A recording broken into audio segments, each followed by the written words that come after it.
የአቦል ዜና ቤተሰቦች ዛሬም ለእናንተ ይሆናሉ ያልናቸው መረጃዎች ይዘናል። በቅድሚያም ርዕሶቹን እናስደምጣቸዋለን። ከተማ አስተዳደሩ መኖሪያ ቤቶችን ነጥቆ ለፈላጊዎች ማስተላለፍ መጀመሩን አስታወቀም። የግብጽ ክስ ውድቅ ተደረገም። ከ36,000 በላይ የውጭ ሀገር ዜጎች መቀጣታቸው ተገለጸ። ከ70 በላይ የዘይት አምራች ድርጅቶች ተቀጡም። ባለቤቱን ድንቡሽቡሽ ብሎ የጠራው ግለሰብ ለቅጣት ተዳረገ። የገዛ ልጃቸው ተቃውሞ ያሰማችባቸው ፕሬዝዳንት ሀገራዊው ምርጫ አሸነፉ ተባለ። እንዲሁም ሩሲያ ላይ ስለተጣለው የአሜሪካ ማዕቀብ እንነግራችኋለን። አብራችሁን ቆዩ።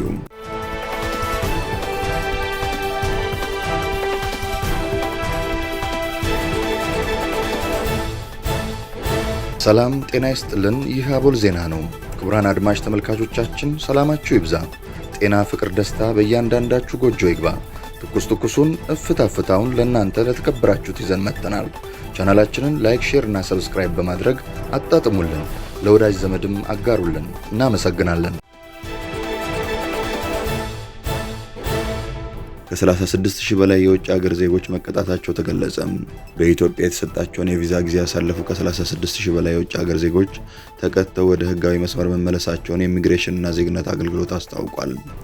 የአገልግሎቱ ዋና ዳይሬክተር ሰላማዊት ዳዊት ወደ ኢትዮጵያ የሚመጡ የተለያዩ ሀገራት ዜጎች ህግ አክብረው እንዲንቀሳቀሱ እየተሰራ መሆኑን የገለጹ ሲሆን በዘርፉ በተከናወኑ የሪፎርም ስራዎች ሀገራዊ አቅም መጠናከሩን አመላክተዋል። ለአብነትም በአዲስ አበባ በተካሄዱ ዓለም አቀፍና አህጉር አቀፍ ጉባኤዎች የተሳተፉ የውጭ ሀገራት ዜጎች ያለምንም እንከን መስተናገዳቸውን ጠቅሰዋል። በቪዛ አገልግሎት ወደ 188 ሀገራት የመዳረሻ ቪዛ ተጠቃሚዎች ሆኗል ያሉት ዋና ዳይሬክተሯ ይህም 24 ሰዓት ኤሌክትሮኒክስ ቪዛ አገልግሎት ያለው መሆኑን አመላክተዋል።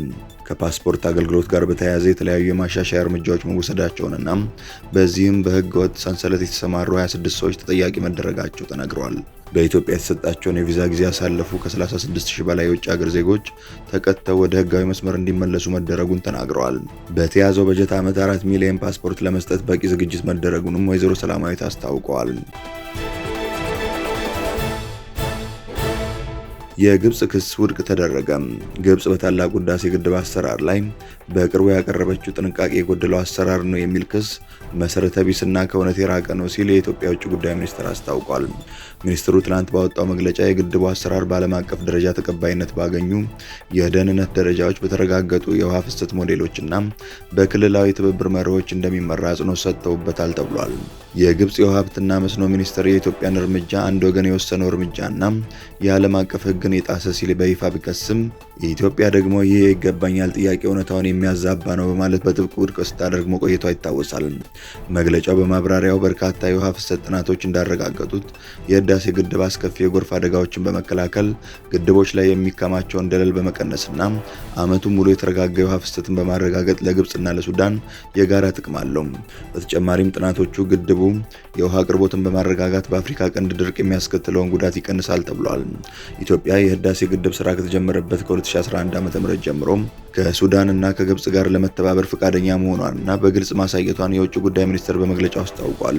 ነገር ግን ካይሮ ጉዳዩን ወደ ተባበሩት መንግስታት የጸጥታው ምክር ቤት ለመውሰድ ያደረገችው ተደጋጋሚ ሙከራ ቢኖርም አዲስ አበባ የአፍሪካ ችግሮች በአፍሪካውያን መፍትሄ በሚለው መርህ ላይ በመመስረት የአፍሪካ ህብረት የሚመራው ውይይት ለድርድር ትክክለኛው መድረክ መሆኑን ታምናለች ሲል አቋሙን አሳውቋል።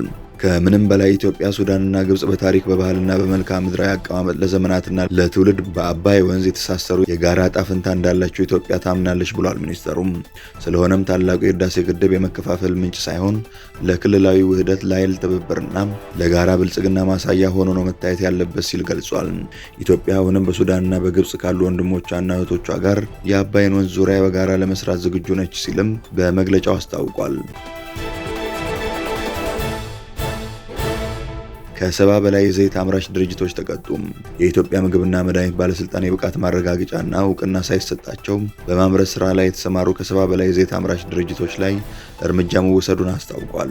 የባለስልጣኑ የእንስሳት ተዋጽኦና አልሚ ምግብ ዴስክ ኃላፊ አቶ መሐመድ ሁሴን እርምጃው የተወሰደባቸው አምራቾች ደረጃቸውን ያልጠበቁ፣ ጥራት የጎደላቸውና ደህንነታቸው ያልተረጋገጠ የዘይት ምርቶችን የሚያመርቱት ላይ እንደሆነ ገልጸዋል።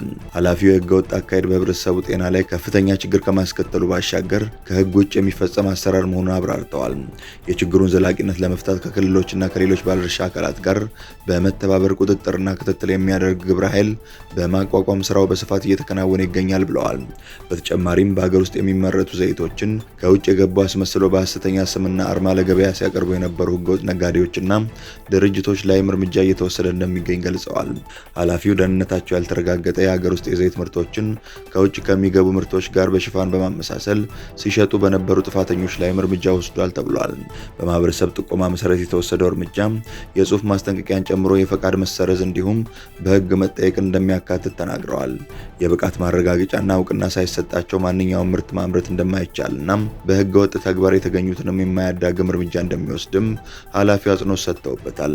አክለውም ህገወጥ ነጋዴዎች ቦታና ስያሜ መቀያየርን ጨምሮ የተለያዩ የማጭበርበሪያ ዘዴዎች እንደሚጠቀሙ ገልጸው ህብረተሰቡ ከፍተኛ ጥንቃቄ እንዲያደርግ እንዲሁም ስለ ጉዳዩ ጥቆማ እንዲሰጥ ጥሪ አቅርበዋል። ከተማ አስተዳደሩ መኖሪያ ቤቶችን ነጥቆ ለፈላጊዎች ማስተላለፍ መጀመሩን አስታወቀም። ባልተገባ መልኩ ተይዘዋል ያላቸውን የመንግስት ቤቶች በማስለቀቅ ለከተማ ነዋሪዎች ማስተላለፍ ጀምሬያለሁ ሲል የሐዋሳ ከተማ አስተዳደር አሳውቋል። ከተማ አስተዳደሩ ይህን ያለው በይፋዊ የማህበራዊ ትስስር ገጹ ነው። የግል ቤት ኖሯቸው በመንግስት ቤት ውስጥ የሚኖሩትን በማስለቀቅ ለሚገባቸው የከተማ ነዋሪዎች አስረክባለሁ ብሏል።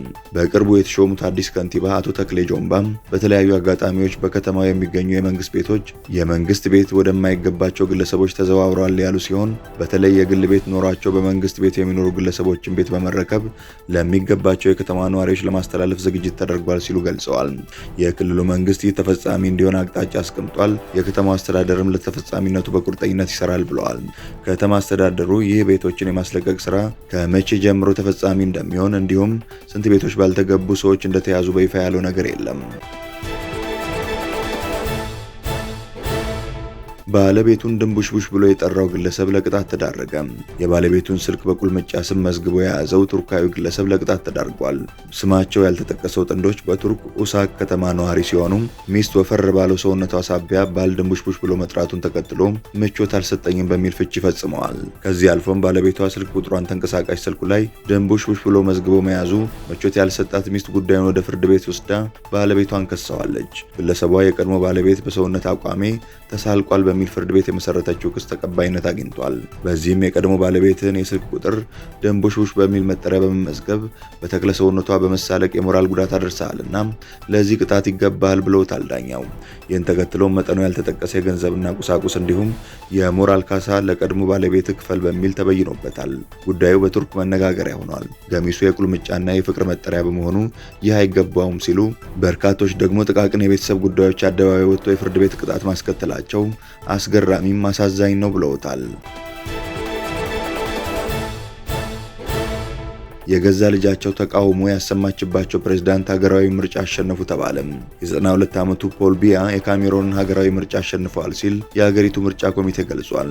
ፕሬዝዳንት ቢያ ምርጫውን አሸነፉ የተባሉት በ53.6 በመቶ ድምጽ በማግኘት እንደሆነ ኮሚቴው አስታውቋል። ዋና ተቀናቃኛቸው ኢሳ ባካሪ ማግኘት የቻሉት 35 በመቶ ድምጽ ነው ሲል የካሜሮን ምርጫ ኮሚቴ አሳውቋል። ይህ ምርጫ ፖል ቢያን ለ8ኛ የስልጣን ዘመን ዕድል የሰጠ መሆኑ የተገለጸ ሲሆን ህገ መንግስታዊ ምክር ቤቱ በመጨረሻዎቹ ቀናት የመጨረሻውን ውጤት በይፋ ያረጋግጣል ተብሎ ይጠበቃል። የፕሬዝዳንቱ ፖል ቢያ ሴት ልጅ ብሬንዳ ቢያም አባቷ በምርጫው መወዳደራቸውን በመቃወም ካሜሮናውያን ለ92 ዓመቷ አዛውንት ድምጽ እንዳይሰጡ በይፋ መጠየቋ ይታወሳል። የፕሬዝዳንቱ ልጅ በአባቷ የ43 ዓመታት የስልጣን ዘመን በካሜሮን ድህነትና ስራ አጥነት መስፋፋቱን በመግለጽ ነበር ካሜሮናውያን ለፖል ቢያ ድምጻቸውን እንዳይሰጡ የጠየቀችው። ይህም በአፍሪካ የፖለቲካ ታሪክ በስልጣን ላይ የሚገኝ ፕሬዝዳንት ልጅ በይፋ ለቤተሰቧ አውራ ድምጽ እንዳትሰጡ የሚል ተቃውሞን በማሰማት የመጀመሪያው አድርጓታል። ትራምፕ በሩሲያ ሁለት ግዙፍ የነዳጅ ኩባንያዎች ላይ ማዕቀብ ጣሉ። ዩናይትድ ስቴትስ ሞስኮ በዩክሬን የሰላም ስምምነት ላይ እንድትወያይ ግፊት ለማድረግ በሁለቱ ታላላቅ የሩሲያ ነዳጅ ኩባንያዎች ላይ አዲስ ማዕቀብ መጣሏን አስታውቃለች። ይህ እርምጃ የተወሰደው የዩናይትድ ስቴትስ ፕሬዝዳንት ዶናልድ ትራምፕ ከሩሲያ አቻቸው ቭላዲሚር ፑቲን ጋር በቡዳፔስት ሊያደርጉት የታቀደው ውይይት ላልተወሰነ ጊዜ እንዲቀር ከተናገሩ ከአንድ ቀን በኋላ ነው። ትራምፕ ቭላዲሚርን ባነጋገርኩ ቁጥር ጥሩ ውይይቶች አሉኝ፣ ግን በውጤት ረገድ የትም አይሄዱም ብለዋል። በሩሲያ ላይ የሚኖረው ኢኮኖሚያዊ ተጽዕኖ አነስተኛ ሊሆን ቢችልም ቀደም ሲል የአውሮፓ የአውሮፓ ሀገራት የሩሲያ ዘይት መግዛታቸውን እስካላቆሙ ድረስ ማዕቀብ እንዳይጥሉ ይገልጽ በነበረው በትራምፕ የውጭ ፖሊሲ ላይ ትልቅ ለውጥ ያሳያል። ትራምፕ በሞስኮ ላይ ጠንከር ያሉ እርምጃዎችን ደጋግመው እንደሚወስዱ አስፈራርተው ነበር። ነገር ግን ለ3 ዓመት ተኩል በዘለቀው ወረራ የሰላም ስምምነትን ለማምጣት ተስፋ በማድረግ እስካሁን ይህንኑ እርምጃ ከመውሰድ ዘግይተዋል። ከትራምፕ አስተዳደር በፊት በነበረው በጆ ባይደን አስተዳደር ለዩክሬን ለዓመታት ሙሉ ድጋፍ ይሰጥ ነበር። ትራምፕ ግን በሁለቱ ተፋላሚ ሀገራት መካከል አሜሪካን በመጠኑም ቢሆን ገለልተኛና አስታራቂ ለማድረግ ሞክረዋል። ነገር ግን የዩናይትድ ስቴትስ ፕሬዝዳንት ከሩሲያ ጋር በድርድር ወደፊት መሄድ ባለመቻሉ በጣም ተበሳጭተዋል። ትራምፕ የጣሉትን ማዕቀብ ቻይና አጥብቃ እንደምትቃወም አስታውቃለች። ክቡራን አድማጭ ተመልካቾቻችን ስለተከታተላችሁ እናመሰግናለን። የደወል ምልክቷን በመጫን አቦላችንን በትኩሱና በፍታው ሁልጊዜ እንዲደርሳችሁ አድርጉም። ለወዳጆቻችሁም በፍቅርና በቅንነት አጋሩ። ጡም ቡናችንን አቦል ግብዣችንን ይዘን ወደ በኋላ እንመለሳለን። በቸር ያቆየን።